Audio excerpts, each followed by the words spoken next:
eskualdeko kide eta militante guztiei. Labeko kideontzat, nazioarteko langile mugimenduarentzat bezala, maiatzaren lehena borrokaren balioa azpimarratzen duen eguna da. Aldarrikapen eta elkartasun eguna da.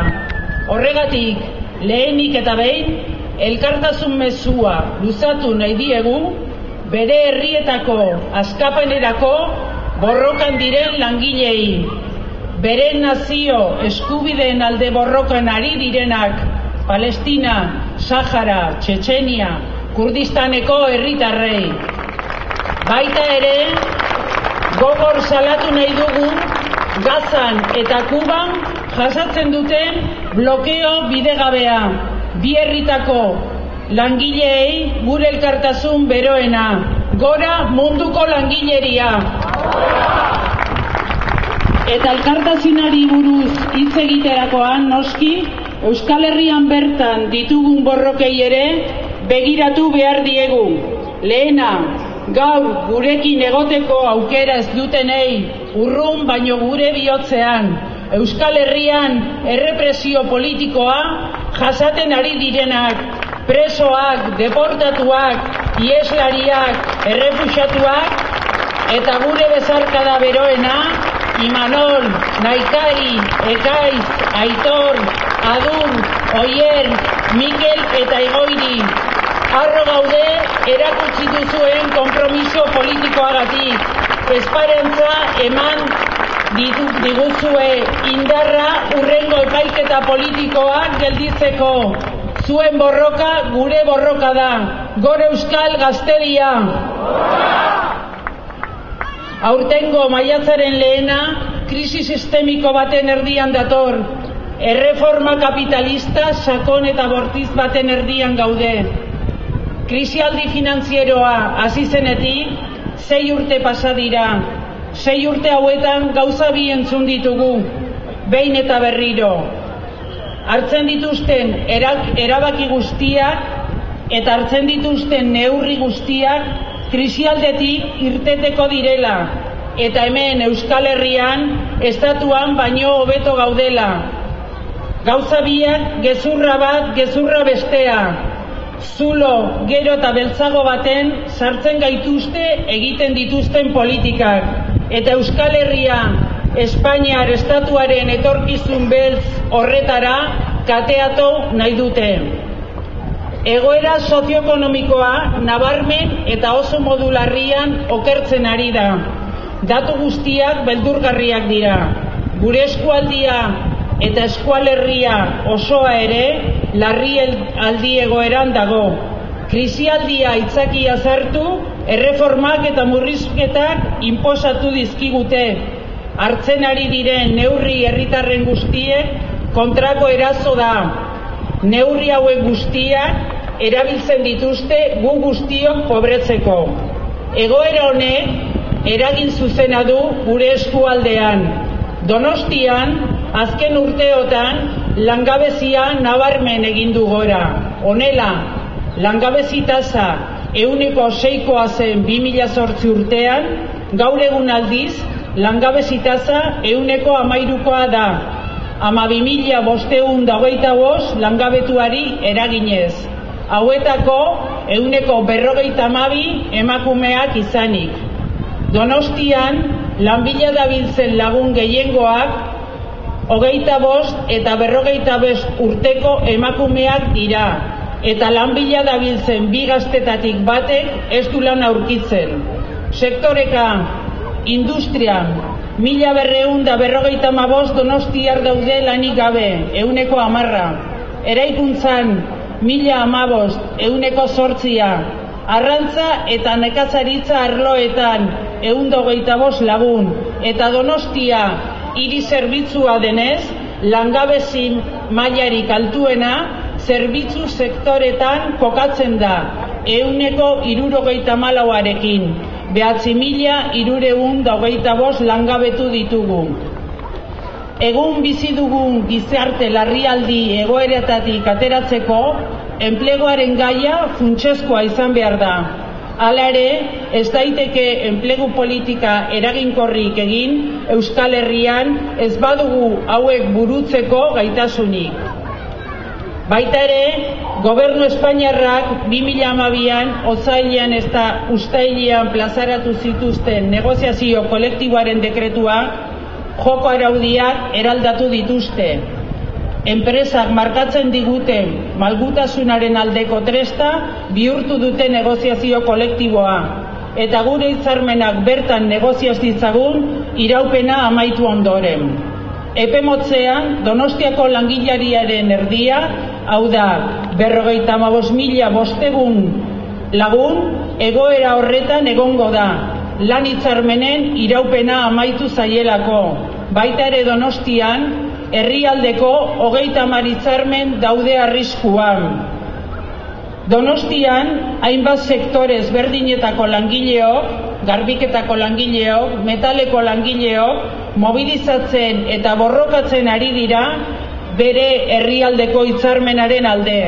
Gaur, maiatzaren 1, helduen egoitzetako langilean, greba daude. 3. egun greban bere hitzarmenaren defentsa, dagozkion eskubideen alde borrokatzen. Zer esanik ez, sektore publikoan ere ezarri dizkigute murrizketa berriak, Rajoiren neurri nagusiak aplikatuz, lanaldia handituz, soldata izoztu, aldi baterako lanpostuak suntsitu eta zerbitzuak privatizatu. Langileoi lan baldintza okertu eta enplegu publikoa galdu egin dugu. Baina esan behar dugu murrizketa eta bortitzen eta inposizioen aurrean borrokarako prest badaudela ere zerbitzu publikoetako langileok. Horrela, Donostian astero mobilizatzen dira epaitegi aurrean, ospitalean, ambulategietan eta Eusko Jaurlaritzaren aurrean. Erasoak etengabe datoz. Madriletik plan oso bat ezartzen ari dira. Kapitalismorik basatiena ezartzeko. Plan hau langile klasea pobretzean eta bere burua defendatzeko bitartekari gabe uzten oinarritzen da. Gaur arte egin dituzten erreformaren gainean urrats berriak emango dituzte. Horregatik legeak eta dekretuak bata bestearen segidan ostiralero. Azken erreformak apirilak 26an iragarri dituzte. Berriro ere murrizketa milionarioak osasungintzan, dependentzian eta pensioen aurrean erabaki nahi dute pensioen sostenigarritasun faktorea aldatuko dutela. Hemendik aurrera langileok jakingo dugun bakarra izango da zenbait kotizatu, baino gero noiz jubilatu, ze pensioa tokatuko zaigun edo ze gertatuko da gure pensioarekin airean geldituko da, aldiro errebisatuko egingo dutelako. Dagoeneko bada batzorde bat martxan, Comisiones Obreras, UGT eta CEOrekin batera jubilazio berrietarako formula baten bila. Inoiz baino argiago geratzen ari da, badela Estatu Espainolean estrategia zehatz bat pensioen ereduaren hainbat atal goitik bera deseustatzeko. Bistan da, Euskal Herriko langileok behar dugula oinarriko ezberdinetako beste sistema bat. Zoritxarrez, Iruña eta Gasteizko gobernuek zuzenean ezartzen dute Madriletik agindutako guztia, eta horretaz gain bide berdinetik datozen neurriak euren eremuetan aplikatzen dituzte. Politikez alda ditzaten behartu behar ditugu. Benetako aldaketa politiko, ekonomi eta sozialak behar eta nahi ditugu. Horrexez hain zuzen borrokatuko duguna.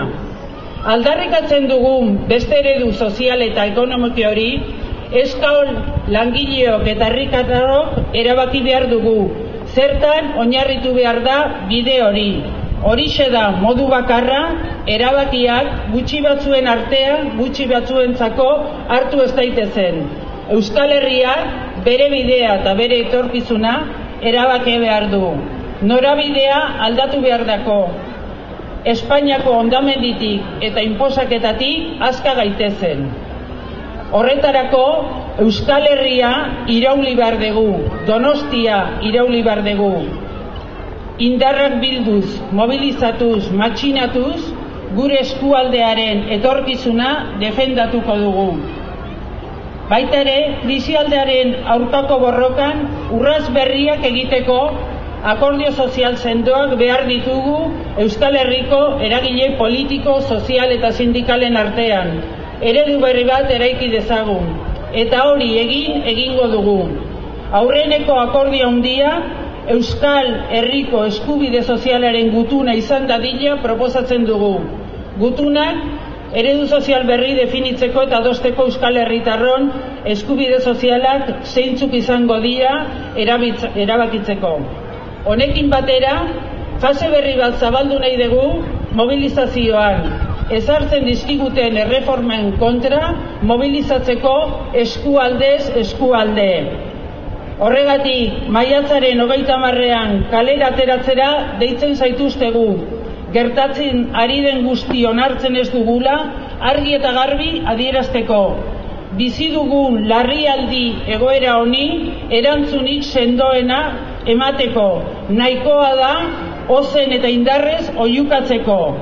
Donostian jauzia emateko garaia da. Murrizketen eta eskubideen urraketei aurre egingo dien herri harresia eraikitzeko garaia da. Eta horretara goaz. Maiatzako 30 denok kalera, animo eta aurrera. Gora Euskal Herria askatuta. Gora! Gora Euskal Herria sozialista. Gora! Gora LAB. Gora! Zutik urrean kondenatu zaren langile tristea. Nekez ginen elkarganatu indazu albiristea. Gertatuak ez du arduran jende esklabuak jaiki. Aldaketa datoz munduran orden herriak badaki. Oro budurala biari zandadin. Internazionala pertsonaren adin. Oro budurala biari zandadin. Internazionala pertsonaren adin. Eusko udaria gera Euskadi askatzeko, gerturi daukagu odola bere aldez emateko. Eusko udaria gera Euskadi askatzeko, gerturi daukagu odola bere aldez emateko. Irrintzi bat entzunda menditon torrean, guazen gudari danok ikurriñan atzean. Irrintzi bat entzunda menditon torrean, guazen gudari danok ikurriñan atzean. Gora Euskal Langileria!